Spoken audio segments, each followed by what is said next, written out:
Hello and welcome back to Get Ben Riding. If you haven't already started to watch my series of videos about the CBR900RR Fireblade giveaway, then shame on you. Where have you been? You've got to go back and watch the first video. That'll tell you about where I got it from, why I bought it, why I'm giving it away, and what you've got to do to enter. So crucially, you've got to watch that video first, because if you want to be in with a chance of winning this blade on the 1st of March, where I'll be giving it away live on YouTube at 8 PM, you've got to watch that video. So go back, watch it. There'll be a link somewhere around here or there.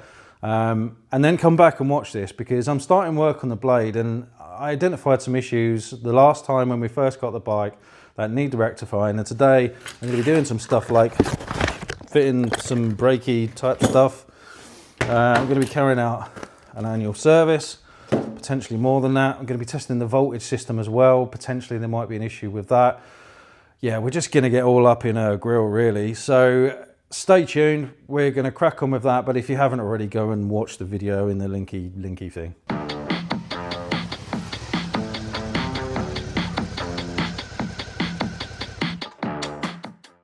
Right, first things first, we've got to take her clothing off. So in order to remove the fairings, I have to remove all of the cheap Chinese bolts that someone has put on this bike. Sacrilegious, don't do it guys, get proper bolts. But there is one bolt that is just behind the front wheel and I can't get to it. So rather than mess around, I'm taking the wheel off anyway. I need to take the front wheel off, which involves a 22mm socket on the front, 12mm pinch bolts. Got to take the calipers off first anyway. There is a tool that would usually hold the axle from the other side, but in the absence of that tool, I am going to use a screwdriver.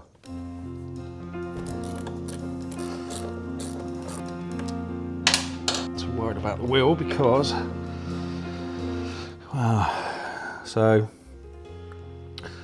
I mean there's meat on the pads, but I'm going to replace them anyway. So to stop the axle from spinning, usually there'd be some sort of tool that goes through there, but I'm just going to use a screwdriver. One good thing I'm finding actually is that everything's been nicely greased. I don't know if you can see that, but grease. So actually the mechanical side of this bike is very good. Everything's coming apart as it should, which is nice.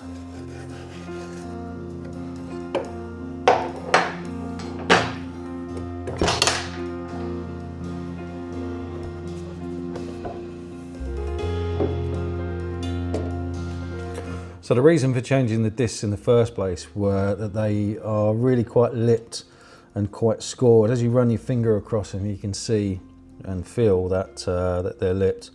So I've gone and got myself some EBC replacements. They look a lot nicer. These just look tired and tatty, and are obviously going to help to improve the braking performance. Now, I don't know if you remember in the previous video, I mentioned that the brake calipers were off of the 929 blade, and that includes the master cylinder, and that just helps give you improved braking performance as well. So I'm hoping with a combination of new pads and discs front and rear, it's really going to transform the ride for someone. So yeah, let's get on and crack on, take these off.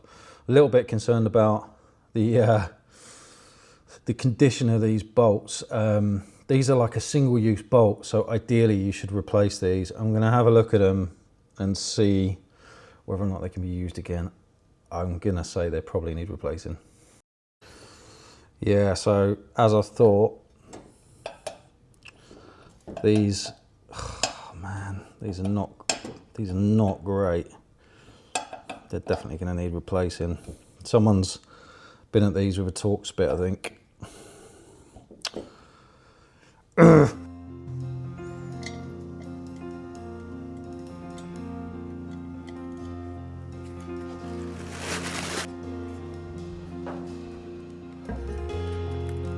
So next up, going to remove the pads. So they're not held in by a lot. You got 2 pins here and here. All you do is undo these 2 bolts. The sliders come out. Obviously this anti-rattle device comes out and the pads literally just drop out. So worryingly, I mean, they shouldn't be overly tight, but That is really loose. So hopefully there's not a problem with the thread. Look, the thread looks okay. Yeah, I feel like it should have been tighter than that. So this little device just comes out, and there you can see the pads. They come straight out, and there you go. They're not that bad. They're sintered pads, as you can see. We're just going to replace pretty much like for like. These look like they might even be EBC, to be fair. So a lot of people have spoken to me in the past about putting grease on the back of these. You don't really need to do that with motorcycles. It's more of a car thing. I think, you know, with the car world, it's more about reducing the amount of brake squeal that you get. But these plates on the back help to reduce that anyway, so you don't really need to worry too much about that. So, like I say, these are identical EBC sintered pads. There's loads of debate as well online about whether or not you should replace the discs and pads at the same time, and I do think there's some logic to that for sure. Using this and this, I've given the caliper a complete clean up, and also I've taken the pins back out and regreased those. They were really loose in there anyway, so it wasn't a big deal, but it is something that you should do as a matter of course, really. So I'm going to go around and do the other side, open up the calipers, and then obviously we can test fit the front wheel and make sure everything works. So one area that working on old bikes is not as fun as working on new bikes is stuff like this, where people can't be bothered to put trim clips back on properly, and they put cheap, horrible Chinese bolts in them, and they just don't come undone. It's a pain in the arse. And just like magic, the side fairing comes off, exposing her undercarriage. So the next job is to replace this bad boy. This is the oil filter. It's a bit rusted and looks like it might have been on there for a little while. I'm going to run the bike up for a little while, get the oil a little bit warmer to encourage it to empty itself, and then we'll take this oil filter off as well. Right, so here's the sump plug. It's where the oil is going to drain out. The oil filter is up there somewhere. So I'm going to drain the oil out. Hopefully there's no bits and bobs in there. And then I'm going to give it a new filter and a load of fresh oil, which I'm sure it will absolutely love.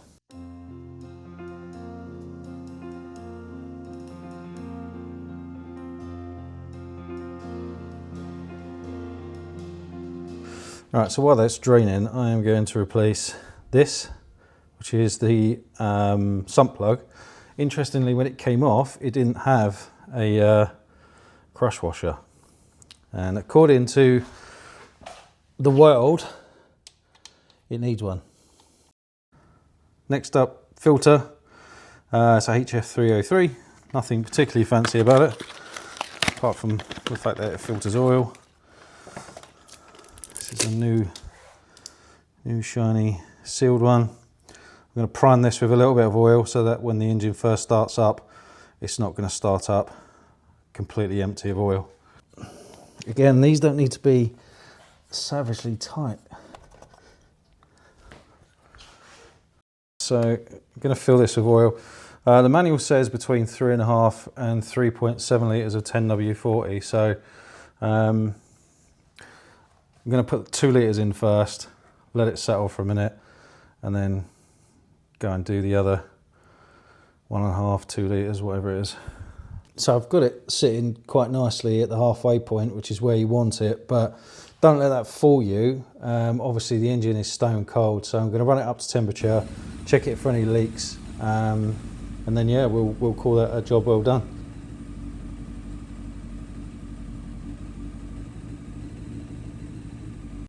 So the next job is to remove the rear wheel, so I can do this rear disc. This rear disc is definitely the worst one. So it's a 26 on this side and a 22 on the other side, and you need to counter them, otherwise they just spin around. So let's get the rear wheel off.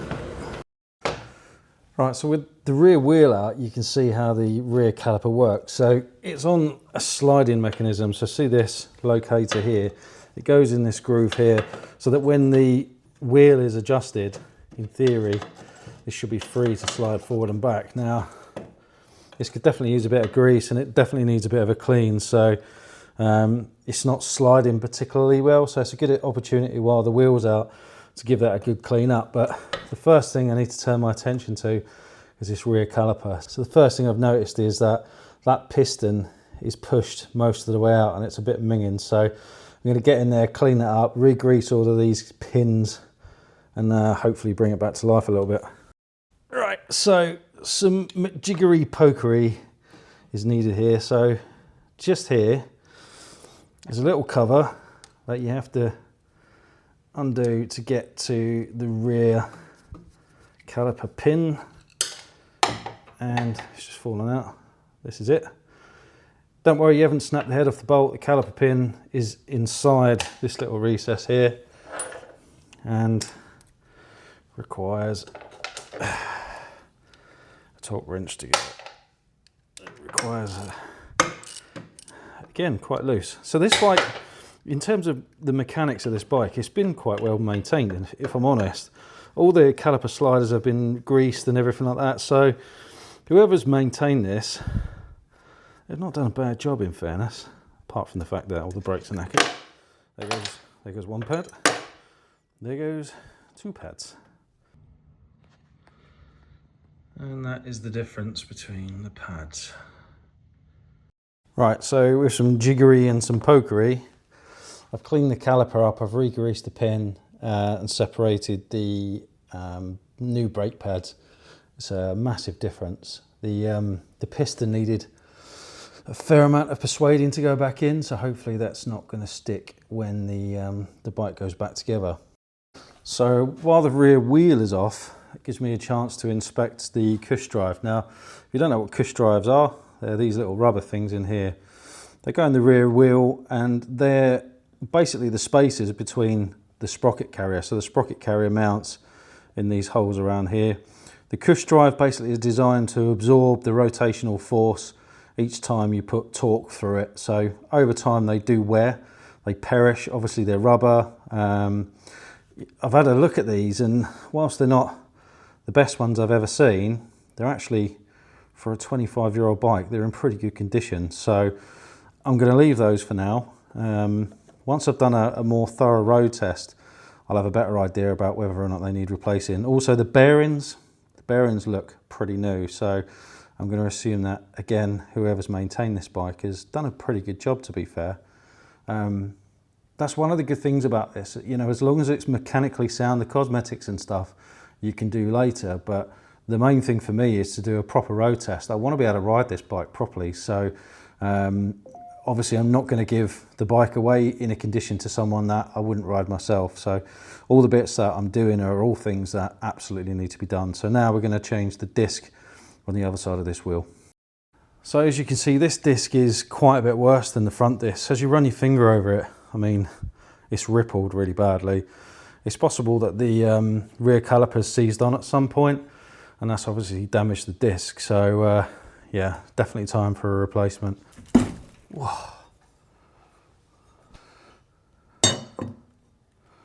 Where is the nut gone?